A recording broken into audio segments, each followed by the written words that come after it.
The Avatar, master of all the elements, protector of worlds, preserver of balance, and a terrible father?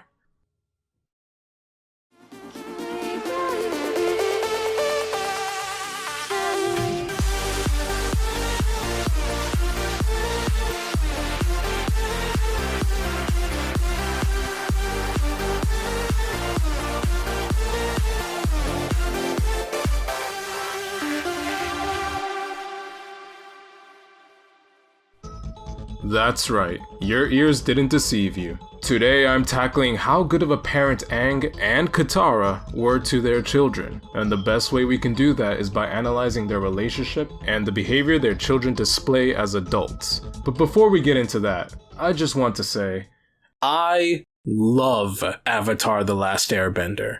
It is a series dear to my heart with some of the most real, endearing, and lovable characters to ever be written, along with a journey so grand and memorable that there just isn't anything else quite like it.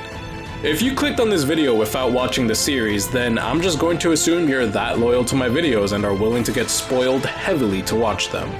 And if that's the case, then thank you so much, but I recommend watching the series. It is practically life-changing. So for those of you who are willing to get spoiled, and who just may be having trouble remembering the series because it has been quite some time, let me summarize. The story takes place in a world where some people are born with the ability to control one of four elements: water, earth, fire, air. The world's nations are divided by these elements: the Earth Kingdom, the Water Tribe, the Fire Nation, and the Air Nomads. The story follows Aang, an airbending boy who was the next reincarnation of the Avatar, the one person in the world who could control all four elements, and is meant to be a protector of balance between not just the world, but also the spirit world. Yeah, the Avatar can also be the bridge between the physical world and the spirit world. The Avatar can do a lot of things, it's no biggie. However, Aang was simply a boy at the time, and ran away out of fear of that responsibility, but was then caught in a storm and fell into the ocean. He nearly died until his avatar state, which requires way more than this video allows for me to fully describe. His avatar state kicked in, and he controlled the water around him to freeze himself, until 100 years later, Aang awoke in a new age, an age where the Fire Nation waged war on the other nations, and where without the help of the Avatar, the Air Nomads ceased to exist. All except for Aang. Together with his friends, Aang goes on an adventure to master the four elements and end the war, establishing an era of peace. And that's where we thought the story would end, until Nick decided to milk the series even further and bring us the legend of Korra. And while I normally hate when a series is milked beyond all reason, the legend of Korra ended up being a fascinating and enjoyable expansion to the universe. We got to see the wondrous world change, and our beloved characters grow along with it. We saw their legacy and impact through the city they built and the children they brought into it. For real though, when I saw Tenzin, my mind was blown. That is Aang's son. This guy's son. And then season 2 rolls around and we all learn that Aang and Katara had even more children, Kaya and Bumi. Aww, after all the hardships, Aang and Katara ended up having a big ol' happy family. Or did they?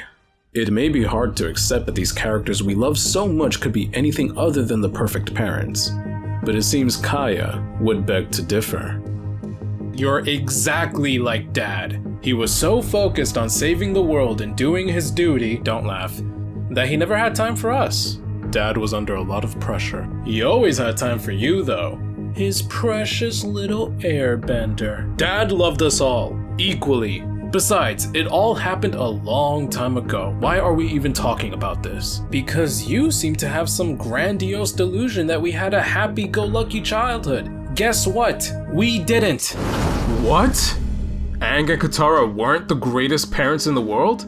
Kaya and Bumi clearly experienced a different childhood from the one Tenzin remembers, and that thought seems to infuriate her. But while she remains angry, I remain puzzled, perplexed, flummoxed, and other big words for confused. How the f*** is that a word? How could Aang and Katara, two of the protagonists of the previous series, not have been the best parents in the world? That just goes to show you how deep and realistic these characters are written. I freaking love this show, man.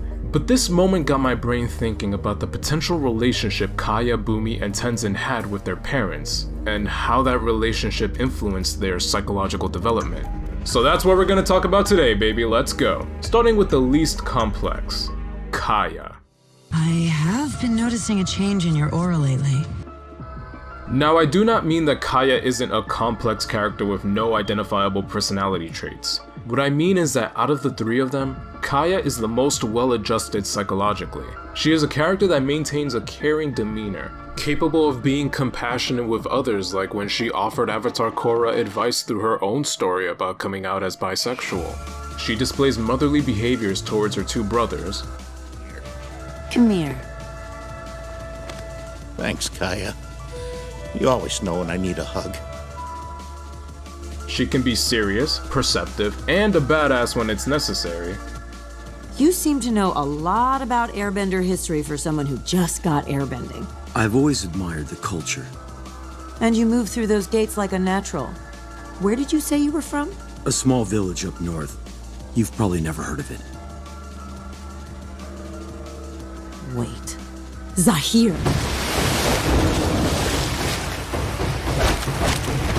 I need some help!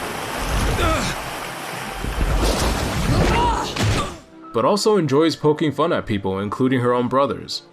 Bumi, don't pick on Tenzin. You know he's always been sensitive. I'm not sensitive. Kaya appears to be a well-rounded individual. But wasn't she the one that just said their childhood wasn't perfect? So how come she is so well-adjusted even though she has some clear frustrations with her father? Well, I would say it's because she has a strong bond with her mother. Kaya was willing to move back to the Southern Water Tribe to live with Katara when Aang passed away. This behavior demonstrates Kaya's love for her mother and hints at a potentially strong bond between the two. This would make sense considering both of them are waterbenders, which automatically gives them something to bond over. It is confirmed that Katara taught Kaya everything she knows about waterbending after all. It's also important to note that Kaya and Katara are not just mother and daughter, but are also women. What do I mean by this? Let's not forget the type of person Katara was growing up. She was an influential waterbender who challenged the gender restrictions placed on her by her own people, proving that female waterbenders can be just as formidable fighters, if not better, than male waterbenders. As her only daughter, Katara would have given Kaya the attention needed to make sure she grows up understanding the same principles about being a woman that she fought for herself. To understand that Kaya should live unbound by the stupid gender restrictions that the world tried to place on Katara. All of this would have contributed to the two of them developing a strong bond, and that is something that shouldn't be underestimated. A good maternal relationship is related to the psychological well-being of the daughter, having the potential to ward off depressive symptoms and help maintain a healthy self-esteem. Having such a close bond with Katara is probably the reason why Kaya is so well adjusted. This secure relationship most likely helped her cope with the lack of attention she got from Aang. There isn't really evidence to suggest any long-lasting issues with her adjustment, other than some very justified frustrations with Aang, which is completely normal. You can be a psychologically healthy human being and still have frustrations with people, including your own family. Oh, but don't think this video is over just because Kaya seems to be well adjusted. It's great that Kaya had her mother to fall back on and relate to, but can the same be said about her brother Bumi? Commander Bumi reporting for duty. Despite being the oldest of Aang and Katara's kids, Bumi was known to be the most rambunctious one of the trio, and he retained this wild nature of his as an adult, being the source of his unique military tactics as a commander of the United Forces. A commander so remarkable that he earned the respect and trust of General Iroh. Commander Bumi, 2nd Division of the United Forces. Tenzin's brother? Yes, bit of a wild man, but the bravest commander you'll ever meet. Bumi may act like it, but he's no fool, and I'm sure we all love to see him be the fool of the family. Listening to his outrageous stories of how he scoured an entire mountain through a blizzard and single-handedly carried 12 stranded men on his back. For 5 days, we scoured that beast of a mountain, fighting our way through blizzards, sandstorms, and 3 typhoons. Finally, we found the men huddled. But did any of us ever stop to question, why is Bumi like this? Why is he so loud, impulsive, reckless, practically the exact opposite of Tenzin? Well, here's how I think of it. Joining the United Forces.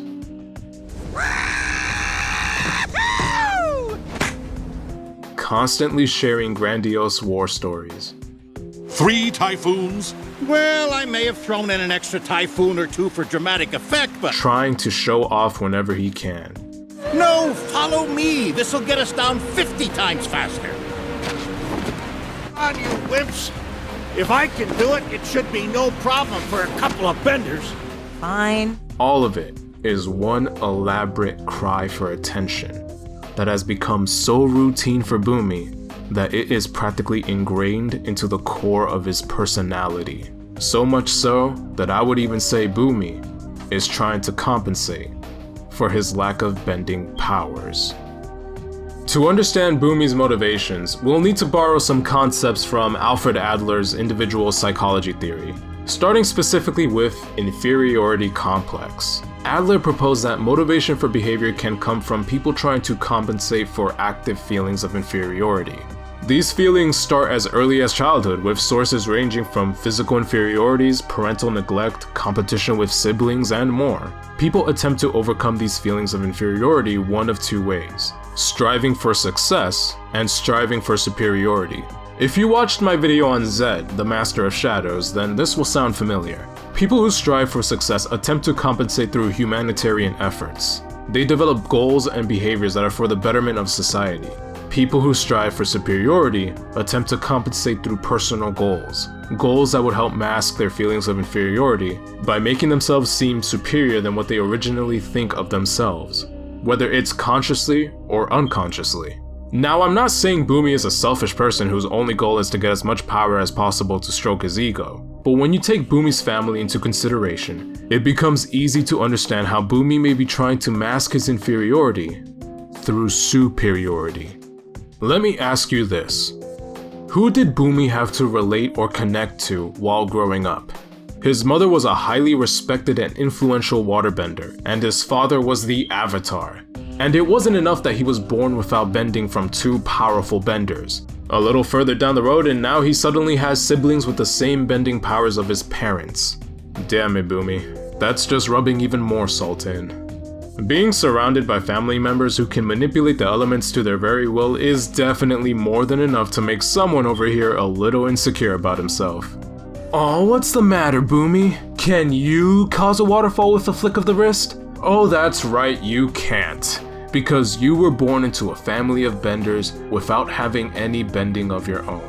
And witnessing Tenzin and Kaya have a closer connection to their parents caused Bumi to become even more distant from them and feel a need to compensate.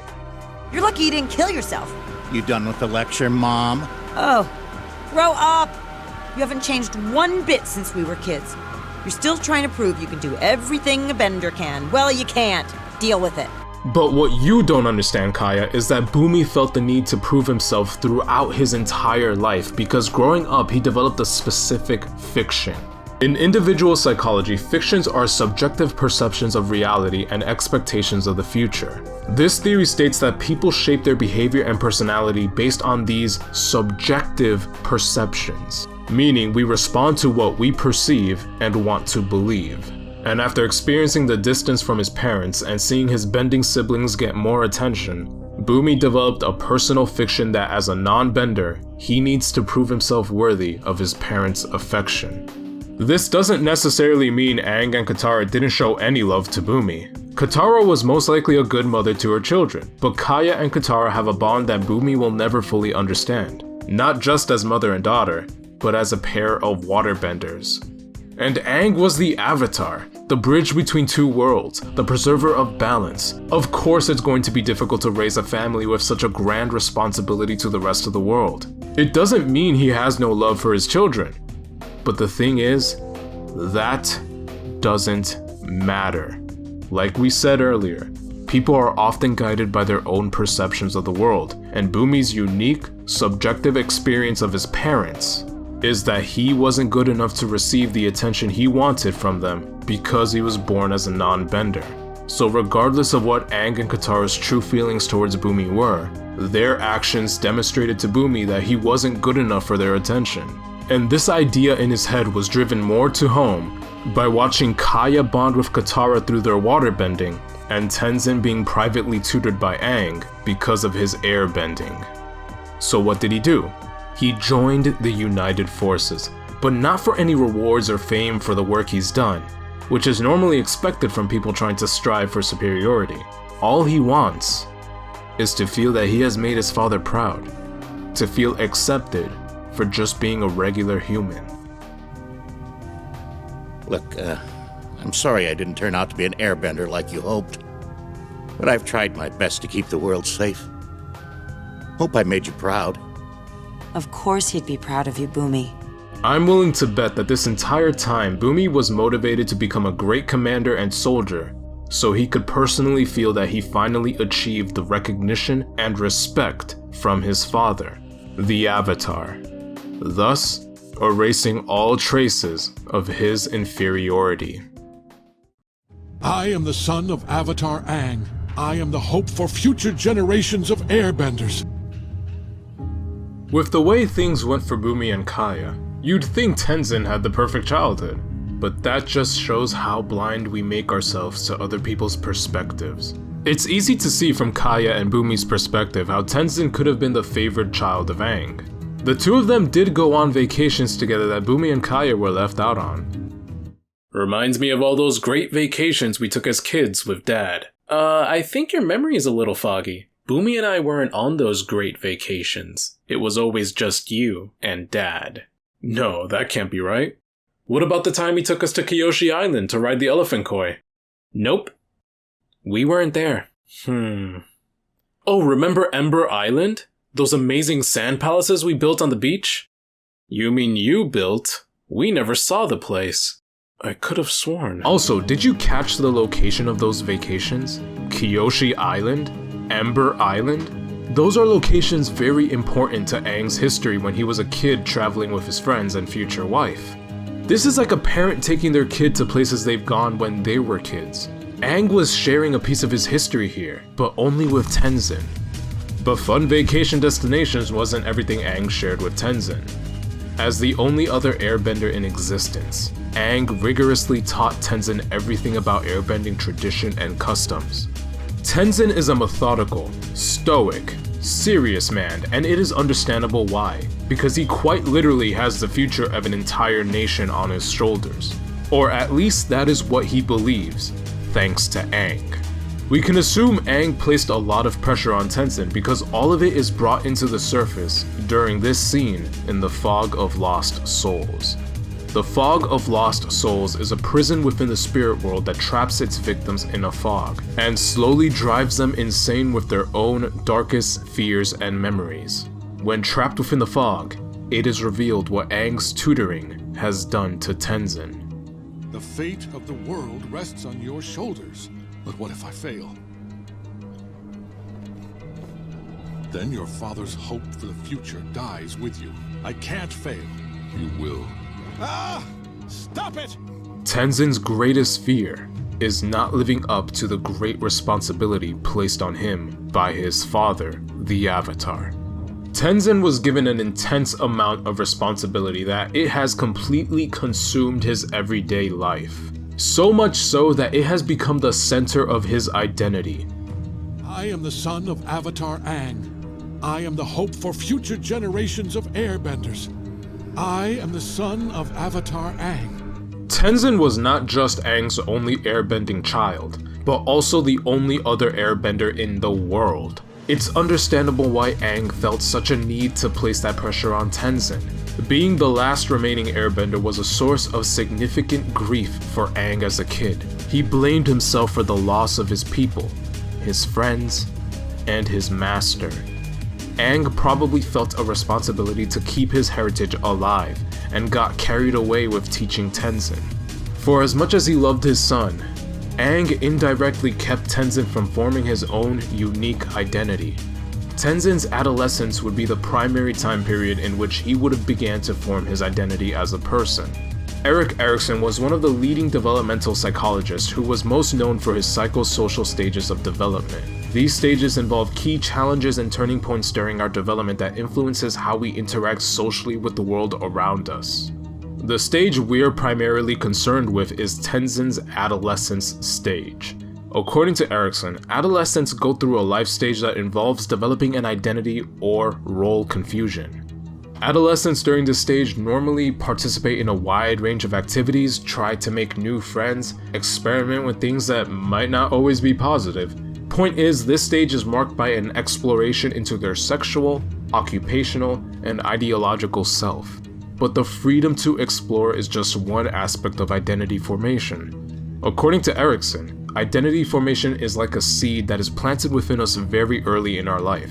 And at that time, its only sources are from affirmation of childhood identification and historical/social context. Tenzin was most likely only ever exposed to these early aspects of identity formation, the first being the son of Avatar Aang and an Airbender.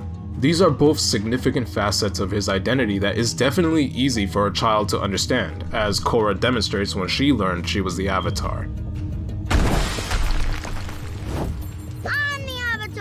You gotta deal with it!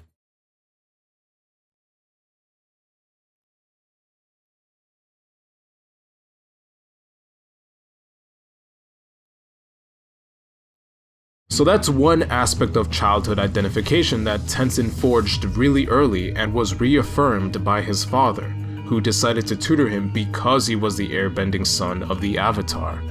Next would be the historical and social context that Tenzin is living in. This would not only be Aang's teachings about air nomad culture and history, but also the circumstances that led to the near extinction of his people.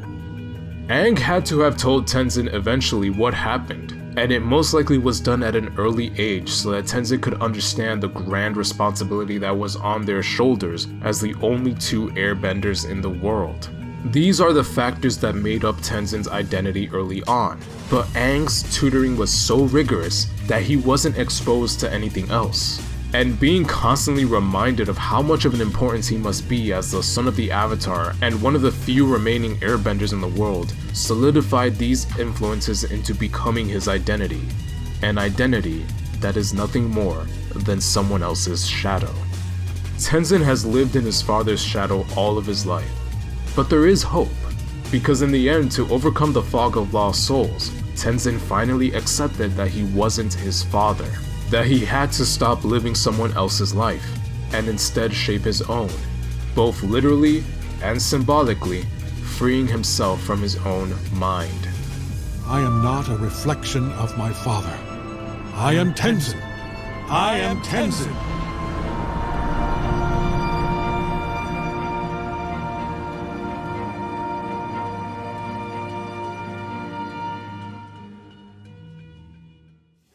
So we just learned that Kaya had significant frustrations with Aang, Bumi feels the need to compensate because he couldn't relate to either of his parents, and Tenzin's identity has been shaped by his father more than by himself.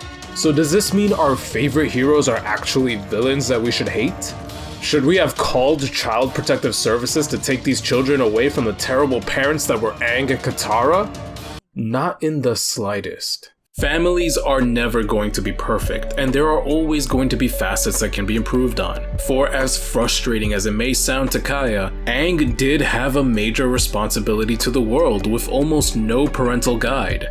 Aang has lost any caretaker he had and has quite literally been without parents since he was 12. Katara did lose her mother too, but at the very least she had her dad and the rest of the Southern Water Tribe to model her parenting. Without those role models to guide Aang into parenthood, it would be really difficult to expect them to know what to do.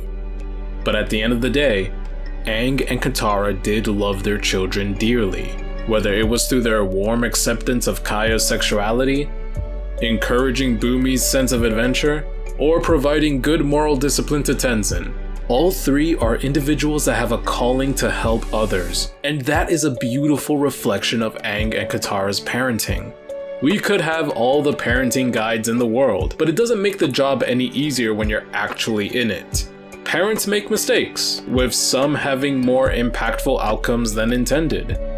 But what matters is that Aang and Katara have demonstrated clear parental love for their kids, and I believe with the proper time, attention, and care, they could have resolved the issues with their children. Sadly, Aang's time in this world ended before they could ever do that, leaving them with some unresolved and justified frustrations. But regardless, they can look back on their time as a family and say, That is one good-looking family, huh? That's one happy family.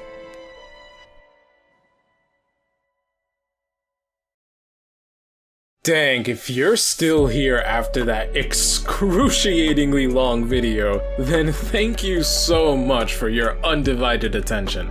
Or maybe it was divided. Who knows, maybe you needed to take breaks here and there to finish the video, which is fine as long as you finish the video. As I've mentioned before through the community tab, I originally had this video already made back in 2018, back when my channel was like super small. I think I had like about 300 subs at the time, but when I originally uploaded it, it got claimed immediately without any hesitation. So I took it down and I didn't really do anything with the video. The channel has grown significantly since then, but due to recent life complications with the protests and the plague that's going on now, my channel has taken a heavy hit in terms of productivity. So I thought, let me bring this video back and try to fix things within it to make sure that it doesn't get claimed again, and that way I would be able to have another video readily available right after my Dio video to help revive my channel a little bit. Hopefully this time the video is here to stay. And as always, my people, thank you for watching.